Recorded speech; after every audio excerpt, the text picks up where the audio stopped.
to Beyond the Barrier, Rockingham 905. the podcast where we explore the wild world of public safety, fire, law enforcement, EMS, and security with your hosts, Jake, Corwin, and Joe. We're here to break down the barriers and go beyond the usual topics, from heroic tales of first responders to the latest tech in the security industry. We've got you covered, so buckle up and get ready for a ride that's sure to be as exciting as a high-speed chase, but with less sirens. Let's jump beyond the barrier and see what's on the other side. Starting to get cars for a parking problem. Welcome back to Beyond the Barrier, everyone. Sorry about the lateness of this episode. We've just had some difficulties. We've all been very busy. This episode, it'll be just me and Joe. Corwin has been just working a crazy schedule, 16s and 12s every day. My schedule's been pretty crazy. I just wrapped up a 14-day stretch, so all just been very busy. So, that's kind of the reason our episode's been late. And then we've just had some technical difficulties. With that, we'll just go ahead and jump right into it. If you want to reach out to us, you can contact us at beyondthebarrier1@gmail.com. Reach out to us on social media, Facebook, Twitter, Instagram. If you like what you hear, consider checking out our Patreon at patreon.com/beyondthebarrier. All of our shows get their own artwork. If you'd like to submit some artwork to us that maybe we'll use for a show post, you can email that to us at beyondthebarrier1@gmail.com. In this episode, it's going to be a rather kind of short episode. What we're talking about in this episode is being a volunteer firefighter in a rural area. So we've kind of already touched on a lot of those things when it comes to working on an ambulance service in a rural area. So what does it actually mean to be a volunteer firefighter? Well, there's a lot of hard work and not really any trade-off. Countless hours of training, very prideful people, and it means missing a lot of time with your family and loved ones that you don't get back, and you don't get paid for it. Yeah, I'd say, for instance, it's one of those things where it's a drop of the hat kind of situation. You never know when you're going to get called. For instance, I was in the middle of making dinner tonight about 6 o'clock, and we got called to came out as an explosion. So we had no idea whether it was a structure fire, a building that didn't exist anymore, anything. So it's just one of those situations where at any given time you can be called out while you're doing anything. Yeah, it's a lot of opportunities that you could miss spending time with your family, watching movies, going out with family, going out with friends. It's a lot of give and take. So that fire that we went to tonight, it ended up just being like a grass fire, but it was called in as an explosion, like Joe said, and kind of to touch on the rural aspect of the firefighting here. I said it to him on our way back. People, we had a full turnout for that call for the explosion, so we filled every truck with its minimum amount of numbers to roll out of the station, except for our ambulance. And we could have rolled the ambulance if we, thought it was necessary. Maybe we should have. Who knows? But it just ended up being a grass fire. And I'm sure something did pop or whatever, water bottle, pop bottle, whatever. Those things pop and they can make little explosions, whatever, something simple like that. But, we don't have those resources like a full-time paid department does. So it's rare that we get a response like that. So point of it is that maybe give the dispatchers a little more detail. If there's not somebody actively dying or your house isn't actively burning down, it's probably not that chaotic then. So maybe take the time to give a little more detail to the dispatcher, because what ended up happening is we rolled 5 trucks and was able to put it out with 1 grass truck and didn't need the other 4 trucks. And of course, explosion, we're thinking, well, Jesus Christ, someone's house is completely leveled or something like that. I would encourage anybody who calls 911, take a minute to calm down, give as much detail as possible to the 911 dispatcher. try to step back and look at it from a reasonable point of view. I understand there's always those situations that are chaotic or your emotions are, wrapped up in or whatever. The more accurate details you can give, the more prepared we can be for when we arrive on scene. And there's nothing wrong with just telling a dispatcher, hold on a second, I need a minute. They are not going to hang up. You decide when that phone call ends. They will never hang up on you. I'm going to say in most places in the United States where they have, I believe it's called an enhanced 911 system, they are never going to hang up on you. So you decide when that call ends. So just take a second, take a breath, and give them all the information as you see it. Don't make assumptions or anything like that. We'll kind of go into a little more of the rule aspect of it as some of the challenges that we face on our end with the rule side of it. Getting water to certain areas is pretty difficult. It's honestly the biggest challenge when it comes to firefighting in our area, and I'm sure in a lot of other areas.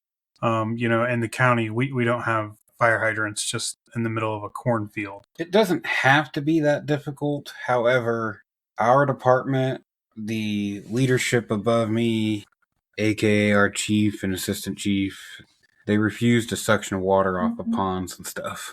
We have that capability. They refuse to do it. They don't want that water in our trucks. And even with the ponds and stuff, it's still challenging. Yeah, we could suction off of ponds and whatever. And there are ponds in the county that could help us out a lot of times during fires. But again, that's not something that we can guarantee on. There's not always going to be one close by. You can't count on that. And I would say another problem is we're really good at calling for mutual aid when we think we need it or don't need it. And we're really bad at calling for that mutual aid when it's actually needed. And I'm not saying we won't call for it. We will, but it'll be late into the game where we realize we need that mutual aid. It's not always like that, though. No, not always, but a lot of times it can be. So the training that a volunteer goes through, we go through all of the same training as a full-time firefighter. The state standards are no different. So we have to go through a minimum of Fire 1 and hazmat operations just to be able to be a firefighter. The only difference is the state doesn't actually require you to have taken the training to be a firefighter. What the difference is it all comes down to insurance. It requires you to take the training, but not test out. It doesn't. It all comes down to insurance. The insurance make that decision for us at least, and I think it's the same across the state of Iowa. And also your department makes that decision. So for us, our insurance requires you to, at a minimum, to have at least taken Firefighter 1, the entire class. You don't have to have tested for it and you don't have to be certified, but you have to have taken the entire class, and there has to be documentation that you took the class. Outside of that, we do Firefighter 2. Most everybody in our department's Firefighter 2, and most everybody's certified. We generally do get certified. There are people that have been on since, the freaking 70s or whatever, and they're probably not certified anymore, or they never got a certification. I know of one person on our department that was grandfathered in. Basically, it's exactly the same standard as full-time other than that. And then there's, I don't know about other departments, but for our department, there's a certain number of hours we have to train a year. I don't know if that's our insurance that requires that or the state. So we have to do that as well. That's usually one Sunday or Saturday or Sunday a month where we do 8 hours of training on a certain topic, whether that be extrication or advancing hose line or... Yeah, for instance, the training we have coming up, we're going to do a live burn on a abandoned house that the homeowner once burned down. That's coming up here in the beginning of November. So we do all sorts of different trainings. We probably don't train as often as a full-time fire. I mean, I know for a fact we don't train as often as a full-time fire department. On the flip side of that is, again, we're volunteers. This isn't our job. This is something we volunteer our time to do. Kind of circling back around to some challenges that I don't know if you want to call it a challenge or not, But some things that I see on the fire ground that's it's just ignorance. Either they're a firefighter that's just doing dumb things, or not following their training, not wearing air packs, taking unnecessary risks. I've seen it so many times, and it's like, you guys really don't know what you're doing. And I'm glad that they're there to volunteer and to help, but you can't help somebody if you're taking those unnecessary risks and something happens. And now that unnecessary risk has turned into you needing to be either rescued, or you're getting hurt or seriously hurt or even killed, or getting someone else hurt or killed. What it does is it takes our attention off the situation at hand and makes us focus on somebody who should be acting in a professional manner and using the training that they received properly. But instead they don't. All the time I see people, they don't have their helmet on, or they're standing right in front of a window that they just broke out to ventilate and put water into. They've got an air pack on their back, but they don't have the freaking mask on, and there's smoke pouring right into their face. Why would you do that? That's going to affect you later on in life. Those carcinogens are what's going to cause your cancer later on in life. But then what it does for me as in an officer role is it makes me take my attention off the fire at hand or the situation at hand, and now I have to stop and I have to correct that person. Or I have to get on the radio and say, hey, get away from the window, put your mask, SCBA mask on. I would encourage anybody who's in a volunteer role, just be as professional as possible. Remember the training that you received. You received it for a reason, and the biggest reason is because it's there to save your life. It's there to protect your life. You can't save someone else's house or someone else's child or someone else's life if you lose your life while trying to do it. Yeah, something I had told to me when I first started was when you're going to an emergency, don't become an emergency.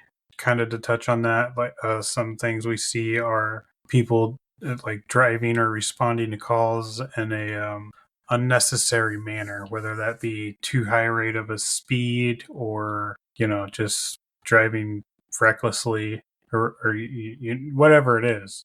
You can't help anybody if you don't make it to that call because you're driving like a jackass. If it's going to take you a couple extra minutes to get there because you're taking your time and driving slow and making sure that it's clear to pass someone or whatever, then that's what it is. Whatever emergency there is, it's still going to be there when you get there. Yeah, those unnecessary risks are really killer. I belong to this Facebook group, and it announces firefighter deaths or whatever, and all the time I see on there, and it's usually volunteers that they've gotten into an accident responding to a call or whatever, and some of them aren't their faults, but a lot of them are. You just got to slow down, take a breath, think about what you're doing, and just remember that you can't help someone if you don't get there, and you got to get there safely. Challenges in EMS part of our department. The biggest one is people and equipment. Yeah, and we're not gonna really spend much time on this because, like, we've talked about it in our EMS episode. But yeah, it's kind of the same across the board. Equipment, training, trucks, people. I think we have like 4 certified EMS providers right now. I guess to go into a little depth on equipment is expensive. We got a life pack monitor a couple of years ago. It was $30,000. We don't make money off running an ambulance service. People say all the time, "Oh, well, you send out bills and stuff." Yeah, we send out bills because it costs money for the equipment and the medicines and things that we use. And something unique with our department is we'll send you a bill. If you don't pay that bill, then whatever, I guess. They just forget about it. Call that unique, laziness, whatever you want. I have nothing to do with that, so there's nothing I can do about it. But yeah, if you don't pay your bill, you don't pay your bill. Whatever. If you want to know more about the EMS, go check out our other episode. Another thing that we'd like to see change, and again, we talked about it in the other episode, was the blue light laws here in Iowa. Currently, we're only allotted blue light in our vehicles, or white if you're EMS. No siren, no nothing like that. No, It's considered a courtesy light. technically, we kind of don't know about this. I imagine we need to. We'll look it up at some point. But our best guess is Iowa has a move over, pull over, or slow down, move over law, or whatever. And it's basically any vehicle on a highway or any road in Iowa. You have to move over or slow down for them if they have any kind of flashing light on their vehicle. So I'm sure the blue lights apply to that, but again, it's just a courtesy light. So we'd like to see our state adopt lights for firefighters. The reason for this is because in our state, you can run a freaking funeral escort with red and white lights and a siren for a dead body. But I'm going to help somebody that's still alive, and I can't use anything other than a blue. What sense does that make? You can escort a dead body with red and white light. Let that sink in. You can escort a dead body with a red lights and a siren, regardless of who it is, what type of funeral it is, anything like that. But me going to help somebody that's still alive, that is needs urgent care or dire need of help, I can't use any of that stuff. I think just think about that for a minute and let it sink in. That makes no sense whatsoever. That is completely backwards of how it should be. Yeah, it's pretty crazy that we're not allowed things like that, but they are. So how are we seen by our full-time counterparts? How do they look at us? No, to be honest, most of the time they treat us like crap. We're not real firefighters. Yeah, they don't see us as real firefighters because we don't do it full-time. Because your job status makes the decision whether you know what you're doing or not. So yeah, they don't see us as equals at all. We are not allotted the same respect that other full-time firefighters are. And they get paid. We don't. We should have more than they do. They get benefits, state benefits. I don't get jack shit. We have to cover calls for full-time agencies. There's an agency within the vicinity of us that, for reasons I won't disclose, can't staff their fucking department. Not even that. Like, even the hospital near us, we have to run calls for them too. And they have their own EMS system as well. They can't staff or whatever. Just dumb reasons that they can't provide staffing. So they'll call us for mutual aid and we'll run their shit for them. Same care, same everything as them, but not get paid to do it. Not get any benefits to do it. Again, that respect's just not there. So that's pretty frustrating at times, especially since, we always hear that term one team or, whatever it is. And unfortunately, that's just not true. I don't know. I guess it's true for the full-time ones, but a lot of times that phrase doesn't involve us. Yeah, it's just, I see it at the hospitals too. When I drop patients off, I'll be taking a patient into an ER room or whatever, and they'll look at us weird, like, why is this guy wearing a t-shirt and a pair of shorts, or why is he wearing, why is he dressed the way he is and providing EMS care? Well, you know what? Because I was at home mowing my fucking lawn when this call came out, or I was at home sitting on the couch watching TV. I'm not in a station just sitting there waiting for the next call. So the nursing staff and the doctors, they do it to us too. They're just as guilty. They treat us like we're just the fucking the redneck fucking. We're the black sheeps, We're the redneck hillbilly that took a class and does what he tries to help people. They all do it to us. And again, we provide the same care as you. If you need intubated, we're gonna intubate you. We have the same drugs. We have the same education. The only difference is we don't get paid. And other departments or agencies or whatever that get paid, they treat us like crap, or the nursing staff or whatever. But in all reality, we're the ones that should be higher up on the totem because we don't get paid. We just do this out of the kindness of our heart. So to wrap, like I said at the beginning, this is going to be a short episode. So we'll start wrapping this up. Volunteer firefighting, it has its ups and downs, especially like in our area where we're so rural. But there's Don't let the things we talked about get you down, though. You should always volunteer. Always go out and get on your local fire department or get the education. For one, you can use it elsewhere. You can decide to become a full-time person somewhere. But your community relies on people like you, people like us.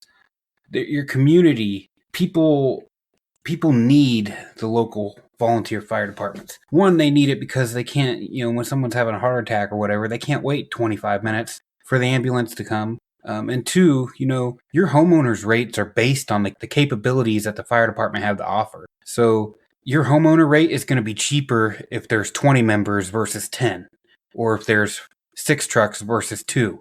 So you got to remember things like that. And the further away your agency or your local department gets from you, the worse off it gets. You're going to have to wait longer. And that's an unfortunate side effect. But I would always encourage anybody to express interest in joining. It's a rewarding experience. There's always bad side to it, but the good outweighs the bad. Absolutely. Go out there, volunteer. If somebody is saying something poor to you, turn the other cheek. Getting that kick in back isn't going to change their attitude.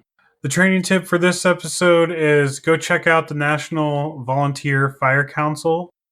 They have a lot of great training for fire and EMS for free. So go check them out. We'll leave the link in the show notes. The gear review, check out the Life Mount LED helmet mounted light. It's on Amazon. I had it on my helmet for some time. It lasted a really long time, and it did really good. It may not fit all helmets, so just be aware of that. I had to modify my mount a little bit. It was a good light. It never broke on me or anything like that. I just ended up taking it off because I didn't like the placement of how the mount worked out with it. But while I had it on there, it was a really good light. So go check that out. It's pretty cheap on Amazon. And it lasted through fire conditions. That's all we have for you guys for this episode, Beyond the Barrier. If you would like to reach out to us, email us at beyondthebarrier1@gmail.com. Reach out to us on social media, Facebook, Twitter, Instagram. And that's all we got for this episode. Stay safe out there, guys, and we will catch you next time on Beyond the Barrier. And that's a wrap for another episode of Beyond the Barrier. We hope you enjoyed diving deep into the world of public safety, fire, law enforcement, EMS, and security with us. Your trusty hosts, Jake, Joe, and Corwin. If you liked what you heard, make sure to subscribe and leave us a review on your favorite podcast platform. And don't forget to follow us on social media for even more exclusive content and behind-the-scenes look at our guests and topics. But for now, it's time to put down the walkie-talkies and hang up the handcuffs. We'll catch you next time on Beyond the Barrier, where we'll continue to break down barriers and explore the exciting world of first responders and security professionals. Stay safe out there.